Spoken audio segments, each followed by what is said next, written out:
आज के नाम मात्र के राजा तो 16 आने कलिजुगी हो गए हैं। उन्होंने बड़े बड़े देशों को भी उजाड़ डाला है। क्या तुम उन राजाओं या देश के लिए शोक कर रही हो? आज की जनता खान पान, वस्त्र, स्नान और स्त्री सहवास आदि के शास्त्रीय नियमों का पालन न करके स्वेच्छाचार कर रही है। क्या इसके लिए तुम दुखी हो? माँ पृथ्वी, अब समझ में आया।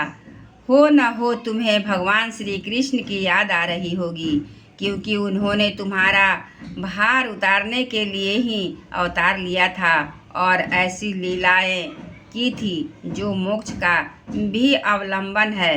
अब उनके लीला स्मरण स्मरण स्मरण कर लेने पर उनके परित्याग से तुम दुखी हो रही हो। देवी, तुम तो धन रत्नों की खान हो। तुम अपने क्लेश का कारण, जिससे तुम इतनी दुर्बल हो गई हो, मुझे बतलाओ। मालूम होता है बड़े बड़े बलवानों को भी हरा देने वाले काल के देवताओं के द्वारा वंदनीय तुम्हारे सौभाग्य को छीन लिया है।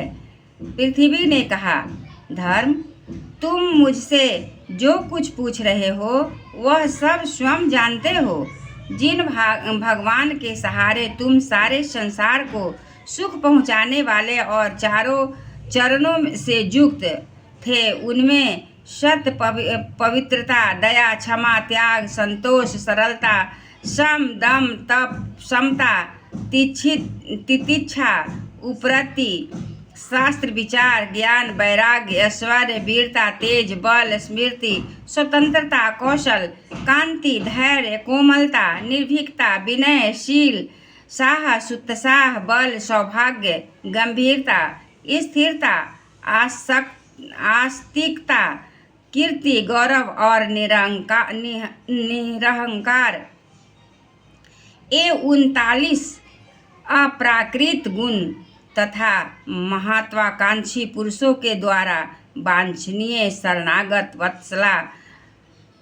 वत्सलता आदि और भी बहुत से महान गुण उनकी सेवा करने के लिए नित्य निरंतर निवास करते हैं।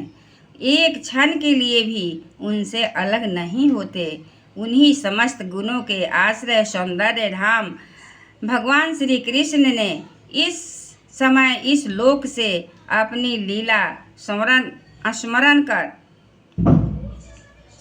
कर ली और यह संसार पापमय कलिजुग की कुदृष्टि का शिकार हो गया। यही देखकर मुझे बड़ा शोक हो रहा है।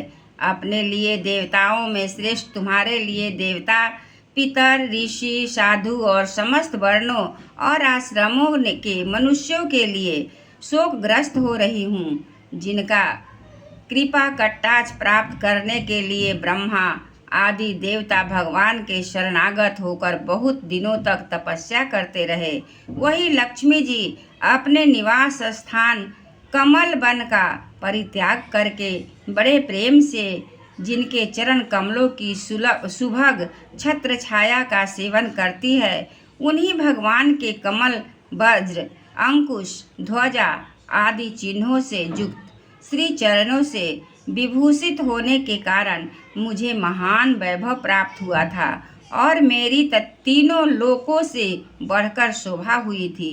परंतु मेरे सौभाग्य का अब अंत हो गया।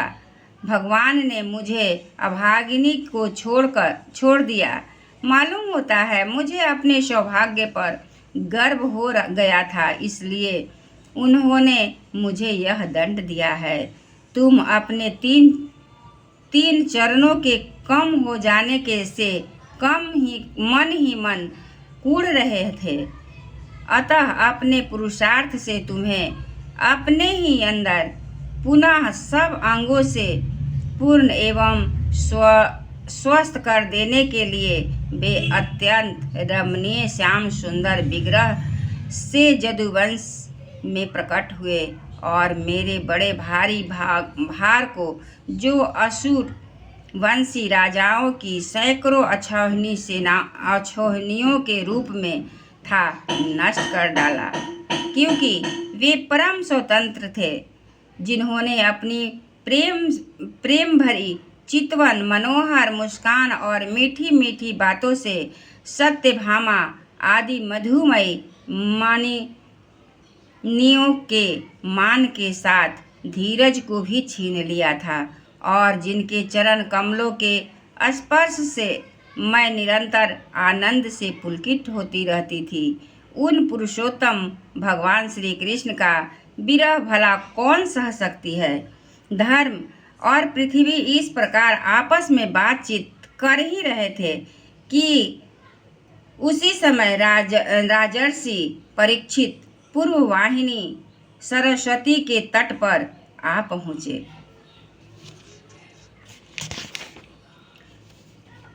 आज कथा इतनी भई, सुनिए वीर हनुमान आधो में आधा भई, आधो में बुनियाद सियावर रामचंद्र की जय। कृष्ण भगवान की जय। वृंदावन बिहारी लाल की जय। जय भगवान। हे नाथ दया करिए।